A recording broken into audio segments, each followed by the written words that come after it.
La Ruta de la Seda, José Luis Trinchado.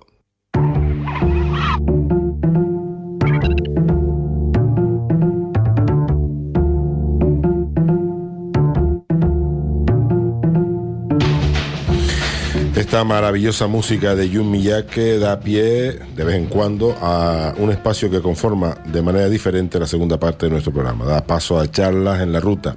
Dentro de este segmento, como todos ustedes saben, aspiramos a conocer a través del diálogo no solo temas del mayor interés, sino también a personalidades de diversos campos. Hoy de la mano del doctor José González, que me acompaña aquí, como ya pudimos comprobar al comienzo del programa, viene a charlar a nuestra ruta un viejo conocido del programa. Viene el doctor Juan Toral, que ha presentado nuevo libro y que se encuentra ahora mismo en Doha, en Qatar, al otro lado del teléfono. ¿Estás por ahí, Juan? Pues aquí estoy, colándome en vuestra ruta.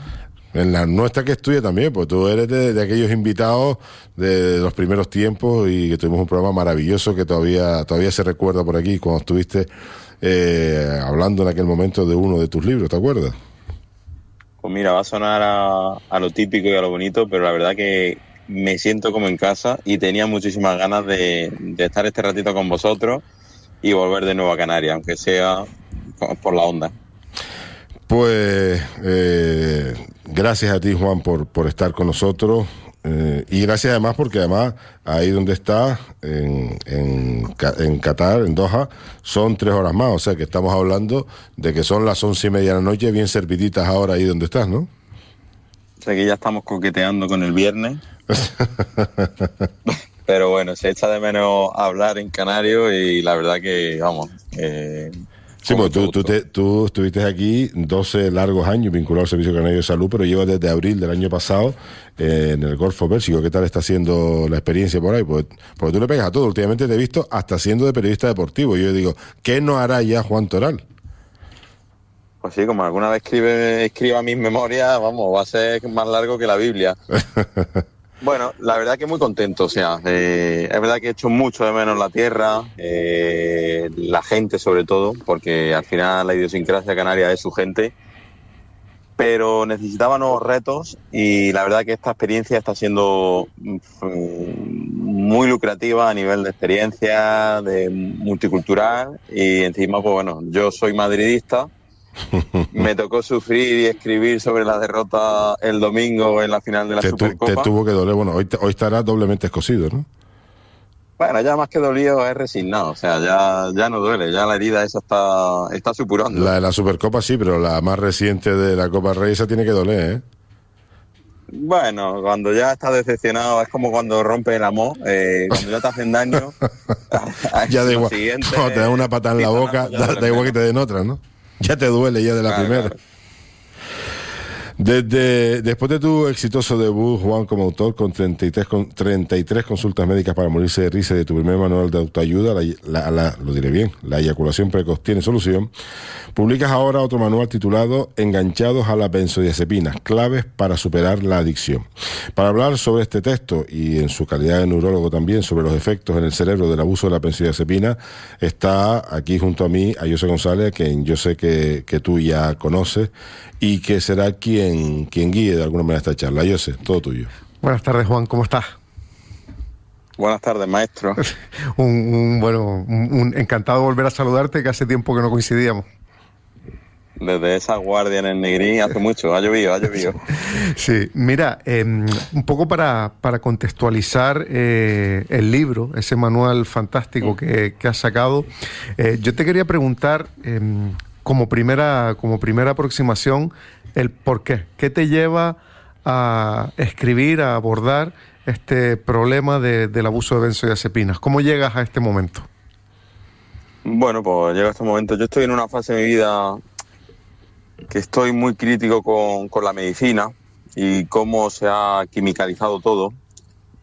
Y la verdad que me parece dramático que España, que nosotros presumimos muchas veces, el mejor país del mundo para vivir y demás, y para trabajar, que sea el país del mundo que más benzodiazepinas consuma. ¿Esto qué significa? Que la gente, para llevar su día a día, tenga que estar enganchado a este tipo de medicamentos. A mí me parece algo que es aterrador y es una realidad que ignoramos todos, los pacientes, los profesionales, los gobiernos. Y yo en esta fase que tengo en mi vida, pues me vi en la obligación de intentar, bueno, pues desde mi modesta contribución, a que la gente abra los ojos y que se dé cuenta que esto, que es la punta del iceberg, no es más que la consecuencia de que estamos fracasando como sociedad a nivel personal y me parece que vivamos enganchados a las benzodiazepinas, a los ansiolíticos, para poder sobrellevar nuestro día a día. Es algo aterrador que por desgracia es que cada vez se acentúa. A mí, Juan, hay una cosa que me llama la atención. Gente no experta en la materia, como puede ser mi caso, nos resulta totalmente reconocible términos como alprazolam, diazepam, bromazepam, lorazepam.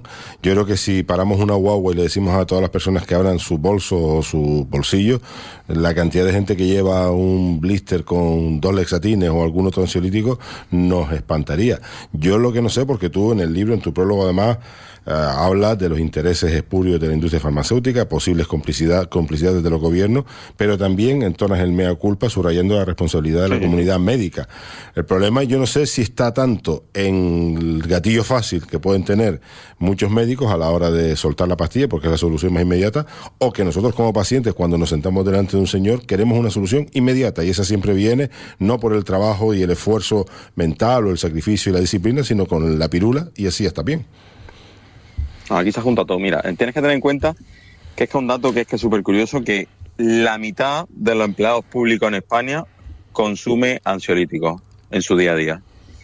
Y efectivamente, aquí todos tenemos la culpa.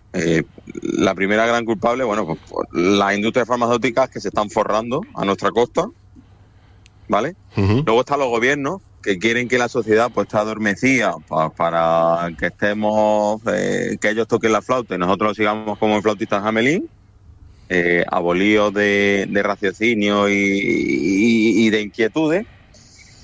Y luego es verdad que yo entro en mea culpa porque los médicos somos gran culpables de esta situación, porque estas pastillas, es verdad que hay un mercado negro brutal y que se puede comprar, por ejemplo, el Tranquimacin, que es el alprazolam, en zonas, por ejemplo, en Gran Canaria, en zonas de Güímar y de Ginama, se vende fácilmente la pirula por €1.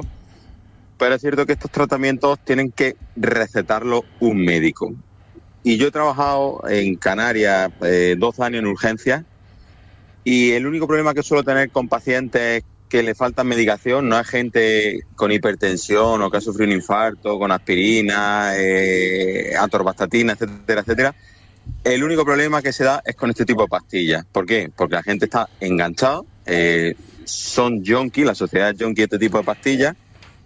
Y luego los médicos tenemos un gran problema, es que, bueno, como vivimos con agendas sobresaturadas, al final, como tú dices, la solución fácil, me cuentan los problemas y demás, pues bueno, pues le receto una pastilla, le pincho un diazepam.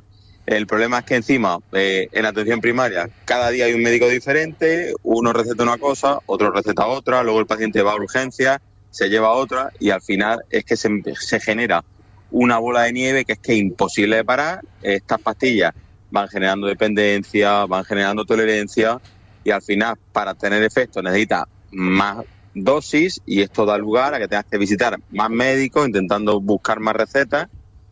Y por desgracia muchas veces los médicos, en una mala praxis, que yo entiendo en mea culpa, pues para no complicarnos la guardia o la jornada de trabajo, terminamos recetando este tipo de medicamentos, aun sabiendo que no son lo más beneficiosos para los pacientes.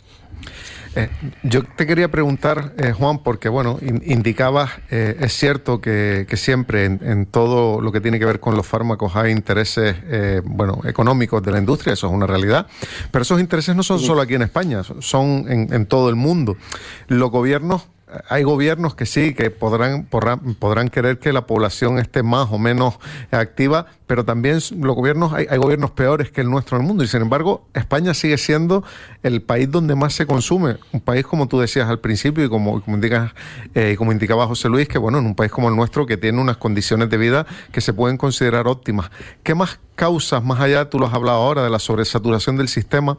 Entiendo que debe haber causas estructurales que llevan a que haya un consumo tan alto de benzodiazepinas en nuestro país. No sé si consideras que quizás las condiciones socioeconómicas que hacen que la población esté en unos niveles, pues en unos niveles de no vivir bien, y eso hace que no estén bien, evidentemente, y que todo sea como una espiral, la pescadilla que se muerde la cola. La población no está bien por las condiciones socioeconómicas en las que se mueve nuestro país y que en los últimos años han empeorado. El sistema, los profesionales están sobrecargados, se necesita una solución, la solución tiene que ser rápida. ¿Cómo analizas la influencia de estos factores socioeconómicos en esta verdadera epidemia de consumo de benzos? Pues mira, yo creo que en nuestro día a día, que parece que tenemos que tomar muchas decisiones y las tomamos, pero al final a nivel vital tampoco son tantas las decisiones súper importantes que marcan nuestra vida. Pero al final, el dónde trabajamos, de qué trabajamos, qué jefe tenemos y luego con quién compartimos nuestra vida, nuestra pareja, son claves para no tener un disconfort social. Y por desgracia, solemos estar trabajando porque vivimos en un sistema voraz capitalista. Tenemos que trabajar cada vez más horas porque no nos da la vida, tenemos que soportar trabajos indecentes, a jefes tiranos, y luego encima llegamos a nuestra casa con todas las frustraciones del día a día, y nuestra pareja, pues estamos los dos igual de frustrados, y al final vivimos en una espiral que hace que el día a día sea asqueroso, y al final la válvula de escape es esta pastilla artificial que inicialmente nos puede dar una sensación de falsa, ya no ni falsa felicidad, sino evadirte. A mí me gusta mucho viajar y es verdad que, bueno, venden Europa y España como la cuna de la calidad de vida, pero si tú te vas, por ejemplo, al sudeste asiático, que es verdad que, bueno, pues la calidad de vida se supone que es peor, los sistemas sanitarios y demás, ahí el núcleo social es gigantesco. Y la gente tiene un núcleo de amistades y de familia que hace que la visión de la vida sea totalmente diferente, y en estos países pues prácticamente el uso de estos tipos de pastillas es anecdótico.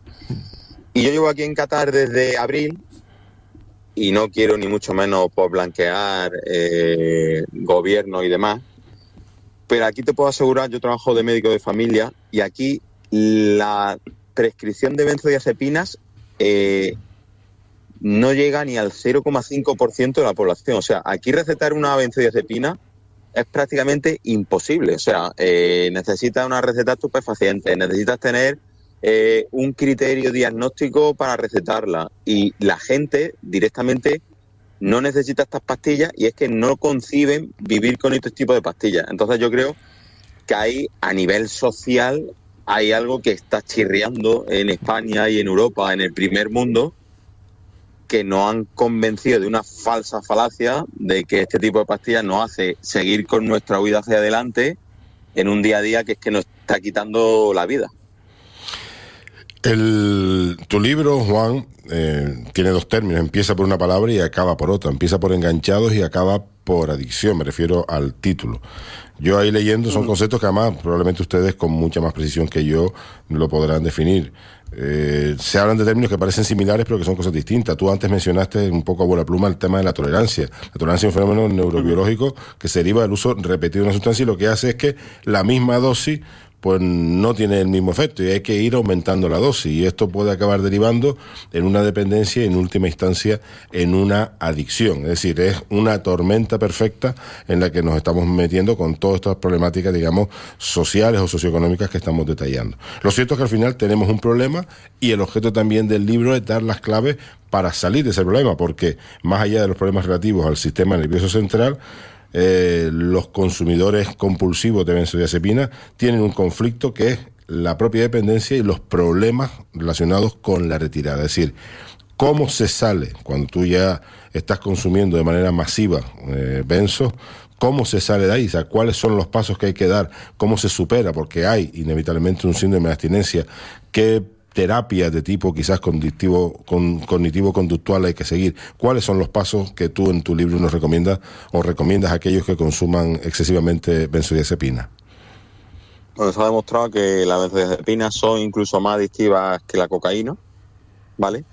Y aquí es muy importante, o sea, tener un plan, porque es verdad que mucha gente intenta, bueno, me voy a quitar la pastilla, y lo único que consigue es que aparece el mono, el síndrome de abstinencia, y al revés lo que se consigue es el efecto contrario que se le buscaba, es tomar más dosis para evitar el disconfort que el cerebro responde cuando deja de llevarle el chute artificial a nivel del sistema nervioso central, de los receptores GABA, etcétera, etcétera.